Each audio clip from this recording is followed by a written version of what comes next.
Bonsoir. Nous, à 60 millions de consommateurs, on a été un peu moins sérieux que tout ce qui vient d'être dit. On n'a pas d'expérience en laboratoire, même si, quand on fait des essais comparatifs, on fait des essais en laboratoire, mais là, ce n'était pas le cas. C'était une petite enquête pour le numéro de décembre, donc le numéro de Noël. Avec l'idée de travailler sur les jouets. C'était une enquête à lire et à écouter. Et donc, je vais vous proposer assez vite. Je vais passer le jour, il est dedans. On va continuer.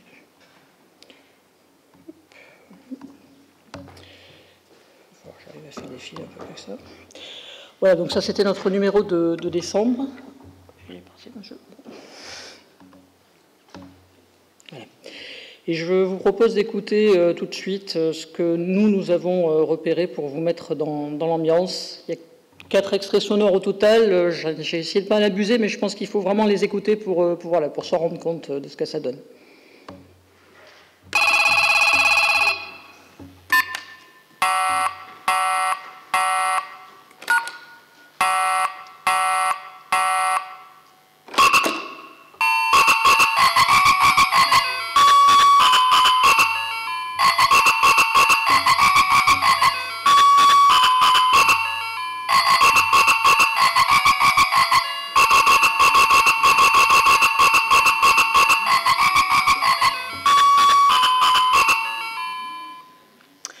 Donc là, vous venez d'écouter l'une de nos vedettes.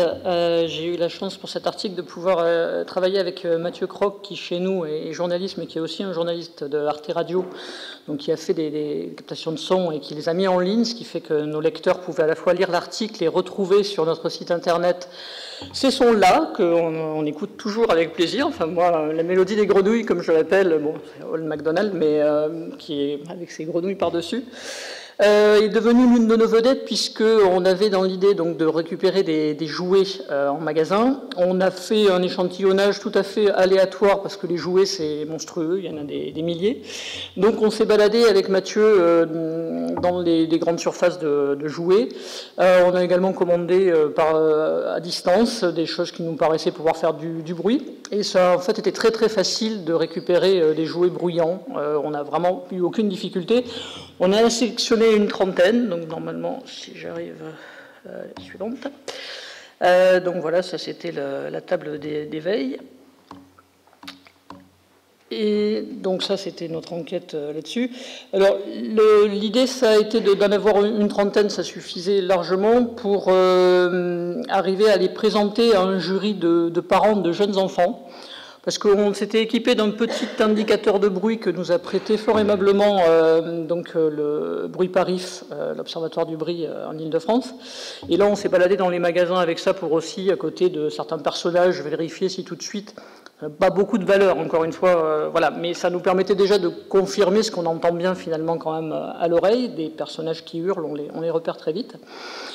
Et donc on a acheté ces jouets et on les a présentés à ces parents de jeunes enfants, donc des parents entraînés, avec notamment il y en a un, il a 2 jumelles de 11 mois, donc il était bien rodé, sachant que le bruit, il y avait cette idée de les mesures c'est bien, mais la perception, et notamment pour les jouets, le côté irritant, ça peut être aussi, voilà, et ça la mesure ne donne pas le côté irritant de cette petite musique que vous imaginez en boucle. Moi ça fait 2 mois que je l'entends, je peux vous dire que ça fonctionne assez bien. Donc, et juste pour revenir aussi sur le pourquoi de cette étude, on avait dans l'idée qu'il y avait de plus en plus de jouets sonores, ce que nous a confirmé la Fédération des industries du jouet. Et c'est vrai que moi j'ai été frappé de voir par exemple qu'il y avait des tapis d'éveil, moi je connaissais depuis à peu près mon âge, des tapis où il y avait des petits papiers qui bruissaient, etc. Là désormais vous avez des mélodies par-dessus, donc vous avez vraiment du bruit assez fort, vous avez des sons, vous avez des notes, etc. Pareil pour le fameux tableau d'activité, enfin le tableau où vous jouez la maîtresse ou au maître, quand vous êtes petit, là désormais le tableau vous parle, tout est interactif, tout réagit avec vous. Vous avez des trotteurs qui sont des trucs sympathiques, ou cette table d'activité qu'on vient de voir. La table d'activité, ça peut être quelque chose avec, pareil, on a vu des enfants pendant des heures jouer à des trucs qui remontent, qui redescendent, etc. Ils regroupent les choses. Là, désormais, ça fait du bruit, donc bon, il y a vraiment quelque chose, même la pieuvre qui va dans le bain, vous pensez qu'elle va juste jouer dans le bain, non, elle chante aussi, elle vous raconte des histoires, donc voilà, il y a effectivement ce côté sonore, ça se voyait sur ces quelques exemples-là d'objets qui ne parlaient pas, ou les livres, c'est pareil, désormais vous avez énormément de livres qui vous parlent, qui vous chantent, alors que le livre, on revient à ce que disaient donc, les spécialistes sur le fait que c'est notamment la voix des parents qui racontent, et peut-être, voilà, je vous laisserai débattre de l'importance de ça. Donc nous, on a repéré nos jouets, et là vous avez donc les vedettes qui ont été présentées. Donc je passe sur les catégories, on les avait réparties en 4 catégories. On était parti sur un petit papier, donc essentiellement, voilà les jouets à rayer de la liste du Père Noël, c'était un petit peu l'idée. On s'est aperçu quand même finalement que c'était un petit peu plus sérieux que ce qu'on avait envisagé, en regardant du côté de la réglementation, puisque donc ces jouets, il y a une norme, enfin une législation sécurité jouets qui prévoit donc un maximum de 215 décibels pour l'ensemble des jouets. Mais en fait, on s'est aperçu qu'il y avait finalement des failles, parce que d'ailleurs c'est la directive suivante, la directive actuelle, qui va être modifiée, parce qu'aujourd'hui le problème c'est que, on le sait, c'est trop fort, donc il faut abaisser les seuils, et c'est également, ça ne couvre pas tout. Et donc ça a été confirmé avec nos essais, parce que là, je vais vous faire écouter ça, et c'est un objet qui peut passer, mais peut aussi poser des problèmes. Si j'arrive à vous le faire jouer, il est assez court.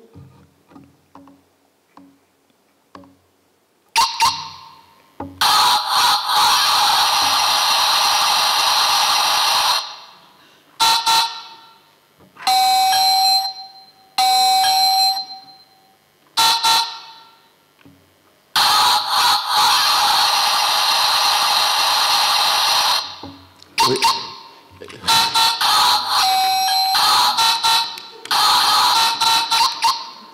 Il faut les écouter plusieurs fois, parce que les enfants, la notion de tonalité dont parlait Christine tout à l'heure, alors là, elle est complètement remise en cause. Hein. Il n'y a plus de tonalité, là, plus rien. Là. Oui. Et donc le problème avec ce porte-clés, au-delà le fait que ça peut être un peu crispant au bout d'un moment, c'est qu'en fait, il a été mesuré, et il fait il y a la voiture qui démarre très très mal, comme m'a dit un parent au jury, mais il a été mesuré par le laboratoire national d'essai, puisque nos 4 vedettes ont été envoyées au LNE, donc avec des mesures, pas simplement moi avec mon petit indicateur de bruit, mais avec, comme il se doit par rapport à la norme sécurité des jouets, et donc avec des micros positionnés aux bons endroits, etc. Et il est capable de pic jusqu'à 100 décibels. Donc c'était effectivement impressionnant. Et le vrai problème avec ça, c'est que ce jouet, c'est un porte-clés, mais vu sa forme, moi spontanément j'ai eu le réflexe de le porter à l'oreille, et ça a un petit côté portable. Et le problème, c'est que si on le rapproche de l'oreille, on peut monter, si on fait des calculs théoriques, mais ça c'est Christian Hugonnet qui m'a aidé à les faire, à 108 décibels. Et 108 à 12 cm de l'oreille, ça fait quand même très très très fort. Donc on n'a pas voulu dire qu'on était complètement alarmiste et qu'il y avait péril en la demeure, etc. Mais on a quand même été surpris par les niveaux relevés avec tout ça. Donc ça c'est le souci, parce que normalement les jouets près de l'oreille ont un seuil spécifique, 80 décibels. Et là, avec un porte-clés comme ça, c'est sûr qu'il est en dessous des 115 pour les jouets en général, mais il est au-dessus si on doit le rapporter à l'oreille. Et c'est toujours pareil avec les enfants, on sait très bien qu'un tapis de jeu, ils sont censés être dessus, mais ils vont peut-être se coucher. Il y a des tas d'objets comme ça où ils peuvent se coucher sur une voiture, enfin ils porter des choses à l'oreille. Donc après, il y aura le problème du temps d'exposition, et ça, voilà, nous on n'est pas scientifiques. Fanny, il faut préciser 80 décibels, mais à quelle distance de l'oreille? Alors là, ça a été fait, les 96 décibels, c'est les pics qui ont été enregistrés par le laboratoire national d'essai, avec les micros positionnés. Et 108, c'était à 12... Oui, mais le 80 décibels de la législation... Les distances pour le jouet, c'est en gros 50 cm. Voilà, il faut le dire, c'est important. Oui, non, bien sûr, vous êtes plus technicien que moi. C'est un petit bras, quoi, tout simplement. Voilà, donc c'est pas très très loin non plus pour le 96, effectivement. Je ne m'attardais pas trop sur la technique, parce qu'encore une fois, je ne suis pas spécialiste, vous l'aurez compris, je ne suis que journaliste. Donc on essaie de comprendre quand même ce qu'on écrit. Hein, mais... Donc ça, c'était les vraies clés. Et avec ce problème aujourd'hui, on a des seuils, mais sont-ils assez protecteurs par rapport à l'usage qu'en font les enfants? Donc, pour continuer, donc voilà, c'était une de nos catégories, plus ou moins collée à l'oreille, avec donc différentes choses. Là, vous voyez notamment un téléphone et un porte-clés en rose, un peu différent de notre vedette.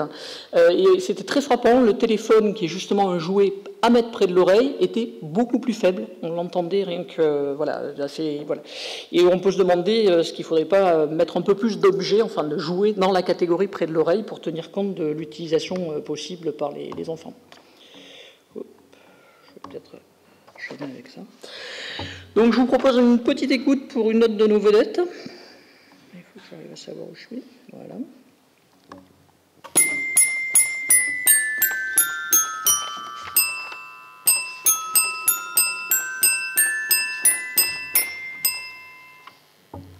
Alors, totalement faux, là, vraiment. C'est ça. Voilà. Alors, donc ça, on était dans la catégorie donc musique. Ça, c'est un piano comme ça. J'ai une maman qui m'a dit tout de suite, moi, un comme ça, je l'ai jeté. Donc, on a titré à la pêche aux fausses notes, sachant que voilà encore une autre faille entre guillemets de la réglementation qui doit être corrigée prochainement, donc en juillet. Les jouets sur lesquels l'enfant agit directement, donc c'est la force musculaire, qui sont actionnés par la force musculaire de l'enfant, ne sont pas couverts aujourd'hui par la réglementation. Donc ce piano, sympathique en couleur, hein, mais sur lequel on peut vraiment taper fort, lui peut faire plus de 115 décibels. De toute façon, le LNE d'ailleurs n'a pas voulu nous le mesurer. Il nous a dit non, non, dans la norme, nous, ce truc-là, on ne fait pas. Bon, je lui ai dit, mais essayez de me le faire quand même, mais ils n'ont pas voulu parce qu'ils sont très respectueux des normes au laboratoire d'essai. Donc voilà une des failles actuelles. Alors c'est vrai qu'on peut penser que c'est peut-être moins grave sur ce genre de choses, parce que c'est vrai que dès lors que l'enfant peut moduler, on peut se dire que ça peut être une manière de faire des nuances, et on en avait parlé avec Christian Hugonnet, ça peut être important d'apprendre à faire des nuances, sauf qu'avec ce piano-là, je l'ai toujours au bureau, si vous n'appuyez pas assez fort, vous n'entendez rien du tout, enfin, ça ne tape pas sur la barre de métal. Donc on ne peut pas faire de nuances avec ça. Donc le côté faux, malheureusement avec Mathieu on en a eu pas mal, comme je le raconte souvent, on a été obligé souvent d'avoir 3 pianos différents pour avoir une gamme à peu près juste, on passait d'un piano à l'autre dans le magasin pour arriver à s'en sortir. Sachant que la Fédération des industries du jouet nous a dit, ah oui non mais attendez, à 12 €, faut pas vous attendre non plus, c'est des jouets d'imitation, enfin en gros, il n'y avait aucun espoir du côté de la justesse pour ça. Donc il faut savoir aussi que dans cette catégorie, sur la photo que vous en voyez, il y a des trompettes dans lesquelles on ne souffle pas, ce sont en fait des diffuseurs de musique. Et là on revient sur cette idée de faut-il ou pas ne faire entendre que du son en boîte, surtout de cette qualité-là, aux enfants, et donc pourquoi offrir ce genre de choses. En termes d'éveil musical, nous on disait très clairement, c'est pas la peine, enfin c'est pas nécessairement ce genre d'objet qu'il faut utiliser. Alors là, je pense que vous allez aimer. Nous, au bureau, tout le monde l'aime, désormais. Je vous laisse apprécier. Bonjour.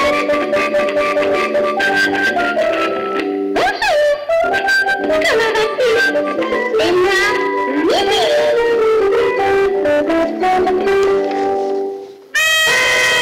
Aucune fête n'est exactement la même. Et j'adore quand il y a des surprises. Comme la dernière fois, on a décidé d'organiser un repas partage. Ça veut dire que chacun prépare quelque chose de délicieux à manger et l'amène pour le partager avec tout le monde comme un grand festin surprise. Le pied droit en avant, le pied droit en arrière, le pied droit en avant. Tout le temps des bassins pour danser le boogie-woogie pour le doigt sur le côté. Et puis c'est terminé. Le pied gauche en avant, le pied gauche en arrière, le pied gauche en avant. Tout le temps des bassins pour danser le boogie-woogie pour le doigt sur le côté. Et puis c'est terminé.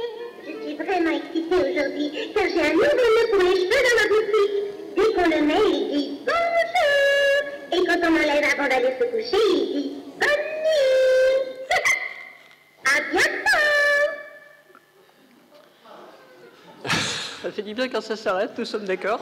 Donc voilà, c'était Mini qui chante et raconte. Alors celle-là, effectivement, quand je l'ai découverte dans un grand magasin, je me suis dit, ah, elle va faire partie sans doute de notre sélection, et ça a été confirmé par le jury de parents.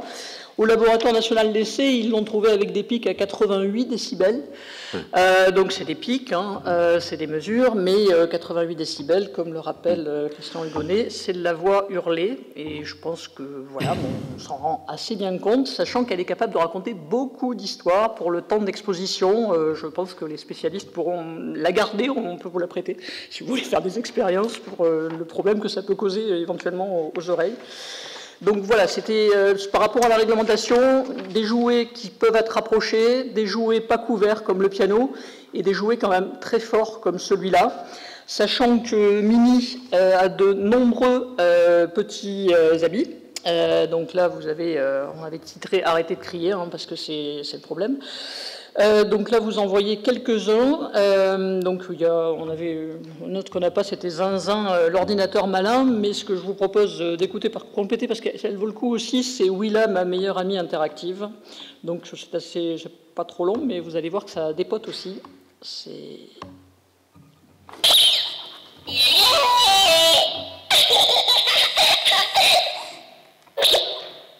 Quel est le comble de l'électricien? Ne pas être au courant. Je suis trop drôle. Youpi! Regarde comme je tourne.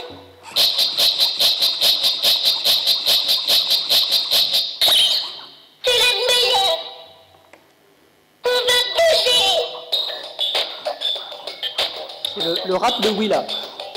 Je m'appelle Willa et j'adore bouger. Je suis ta meilleure amie et j'aime m'amuser. J'adore danser, j'ai le rythme dans la peau. Je raconte des blagues, qu'est-ce que c'est rigolo. Je pense qu'on peut arrêter. Wow, tu es belle. Un petit bidou. C'est terminé. Elle fait quand même un bisou à la fin. Donc là, on ne l'a pas mesuré, mais on pense qu'elle rivalise quand même avec Mini. Donc au cas où, pour les expériences, nous en avons deux à votre disposition, sachant que c'est la semaine du son qui nous avait fait découvrir Willa, et c'est devenu ma meilleure amie interactive pour le plus grand plaisir de mes collègues de bureau. Au-delà du niveau sonore, vous avez remarqué, je pense, que la qualité du son pas toujours au rendez-vous, donc je laisserai des spécialistes en parler plus longuement que moi, mais bon, on avait dit dans l'article pour informer le grand public qu'il y avait effectivement un problème avec ces sons, et notamment cette compression du son que Christian Hugonnet évoque souvent. Avec cette histoire d'oreilles paresseuses et de stress, et également de tendance à parler fort. Et je voulais juste vous raconter, on a fait donc ce jury avec notre trentaine de jouets et nos 4 parents de jeunes enfants. Donc on leur a présenté tous ces jouets, ils devaient évaluer à la fois si ça leur paraissait trop fort et puis si c'était crispant ou particulièrement énervant. Et donc on a écouté tout ça, et arrivé à la fin, on était justement avec Willa, Mini et Noé, etc. Et il y avait un parent qui avait tenu à apporter un petit bouquin qui raconte justement à ces deux jumelles de 11 mois, et qui était un petit livre sur un petit lapin, notamment, qui croque des carottes, et ça fait creux, creux, creux, creux quand on appuie dessus. Et d'un coup, on s'est aperçu, on était tous montés très très fort, et on s'est aperçu on s'était tous mis à parler fort avec les jouets, et grâce à ce creux, creux, creux, on est tous redevenus, on s'est dit, ouf, voilà, le jury est terminé, on peut... Et c'était une expérience qui n'a pas de valeur scientifique, mais qui était très frappante, en tout cas pour les personnes qui ont participé. Donc nous, par rapport à tout ça, donc là c'était Mini avec ça, on attend avec impatience les nouveaux seuils qui devraient sortir en juillet 2013, mais on n'est pas très optimiste parce que d'après ce qu'on a pu apprendre, ils ne devraient pas beaucoup baisser. L'industrie du jouet, évidemment, ne veut pas trop qu'on l'embête avec tout ça. Et les consommateurs ont du mal à se faire entendre au niveau de la normalisation parce que c'est des choses parfois un peu compliquées. La normalisation, c'est en anglais, etc. Et les consommateurs ne sont pas toujours bien armés pour se défendre. Donc on peut avoir peut-être besoin de soutien. En tout cas, les associations de consommateurs peuvent avoir besoin de soutien là-dessus. Et c'est vrai que dans l'article, on citait le professeur Paul Avant, qui est intervenu il y a quelques jours, qui disait qu'il y a besoin de protéger les enfants parce que les enfants ne se protègent pas tout seuls. Donc je sais que j'ai fait pas mal d'interventions depuis la parution de l'article avec la Fédération des industries du jouet, et à chaque fois son représentant dit oui mais les enfants adorent le son. Oui, mais le problème c'est que si on ne les protège pas, effectivement eux ne vont pas se protéger, et c'est là qu'il y a vraiment besoin de faire quelque chose, et on espère avec cette enquête arriver au moins à sensibiliser et à ce que on en parle et on en discute. Donc c'était notre idée. En conclusion, je veux juste vous faire écouter, ça dure 15 secondes, quelque chose qui va encore ravir, je pense... Ah, il est terminé, on va revenir en arrière. Quelque chose qui va ravir Christian Hugonnet, est-ce que j'arrive à le retrouver? Non, il ne veut pas passer. Bon, ben, vous n'aurez pas alors la dernière chose. C'était pas la dernière? Non, ça, non, c'était... je peux arriver à descendre un petit peu par là. C'est pas mon... C'est ce qu'on appelle une chute. La dernière, oui. Si vous y arrivez, ça vous donnera, je pense que pour... ce type... Voilà. Merci. Voilà, c'est là.